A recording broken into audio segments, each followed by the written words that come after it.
So, this rich guy has everything: a mansion, luxury cars, a model wife, and he still ends up hiring a hitman. That's Peter Demeter for you. Born in Hungary, made it big in Canada as a real estate developer. Guy was rolling in cash, and from the outside, perfect life. He marries Christine Ferry, stunning former model, picture-perfect family, upscale Toronto home, even a kid together. But behind all the glitz, things were falling apart. Peter was insanely jealous, possessive, the kind of guy who checks your lipstick when you come home. He starts spiraling, thinking Christine is cheating on him, probably with every man who so much as says hi to her. Meanwhile, Christine, she's had enough.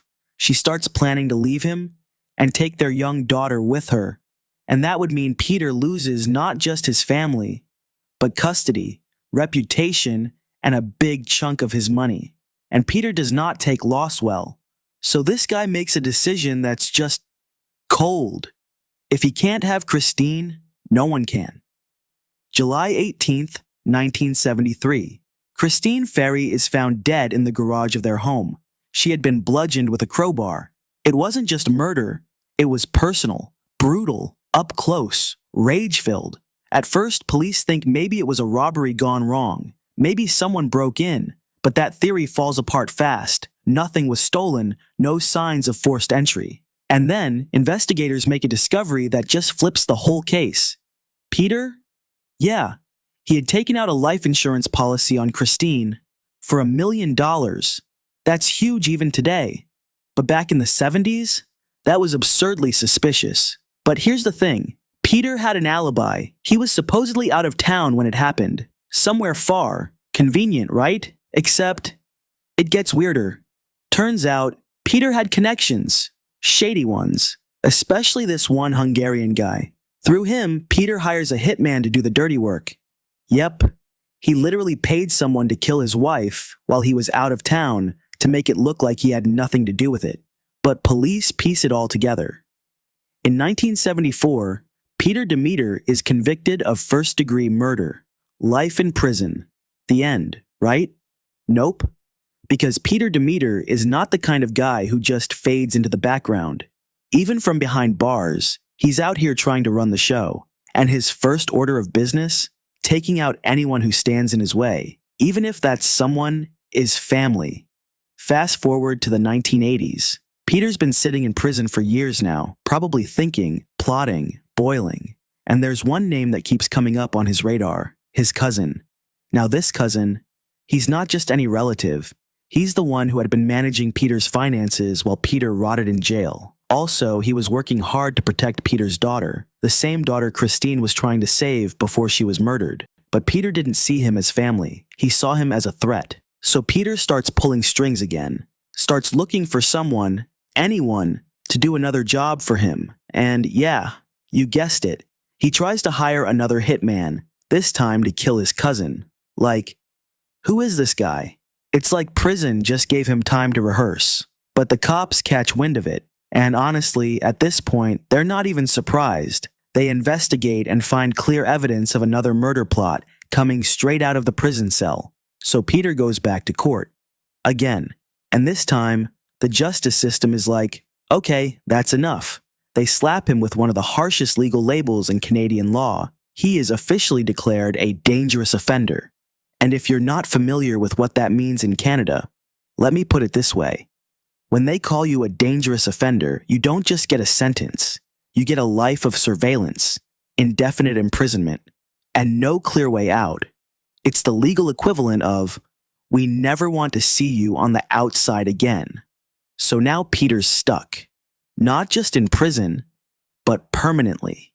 And to this day, his case is remembered as one of Canada's wildest, darkest, and most twisted murder-for-hire stories. From real estate tycoon, to cold-blooded killer, to dangerous offender, Peter Demeter built empires with properties, then tried to destroy everything else with murder.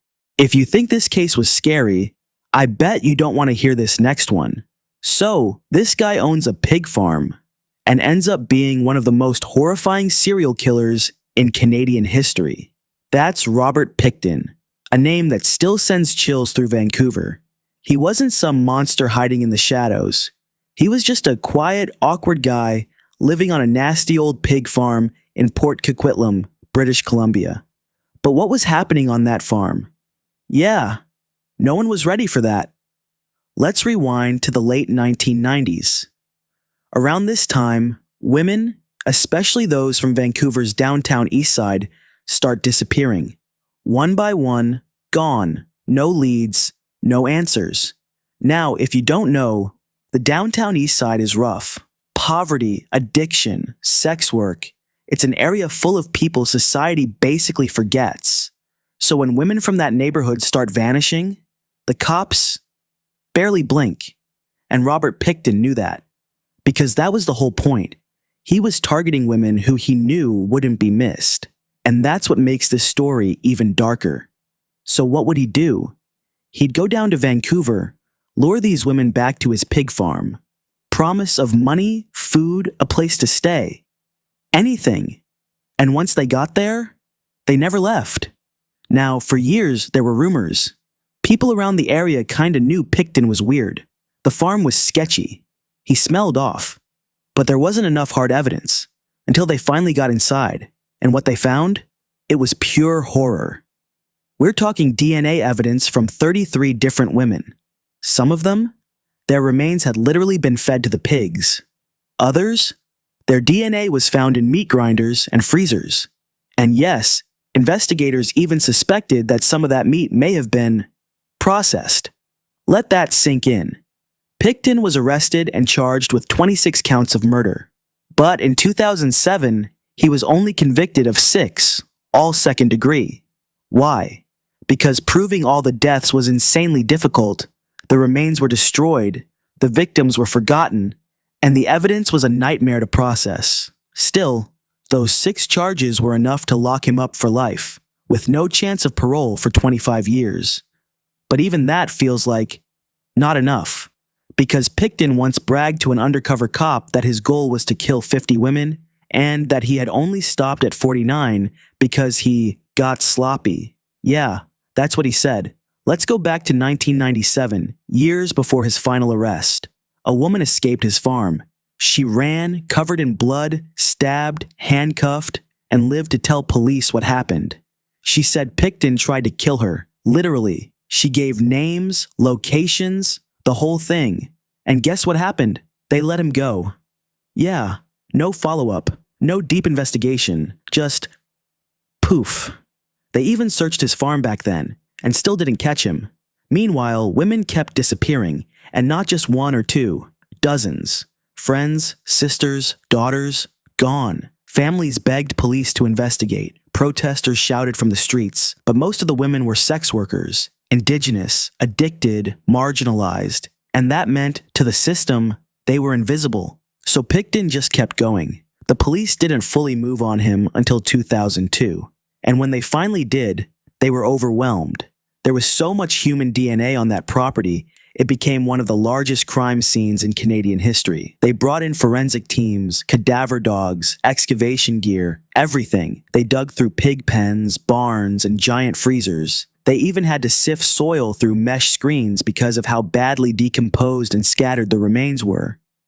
And while the public tried to process this nightmare, Pickton, he was just sitting there, completely unfazed, like a man who had done something boring, routine, normal. In one of the most chilling moments of the case, he literally joked about getting caught too soon, told an undercover cop he was a little sloppy, said he wanted to make it to 50 victims, just for the number. No remorse, no humanity, just a number game. And remember, he was only convicted of 6 murders, but police believe the real number could be 49 or more. And even decades later, not all the victims have been identified, because their DNA was all that was left.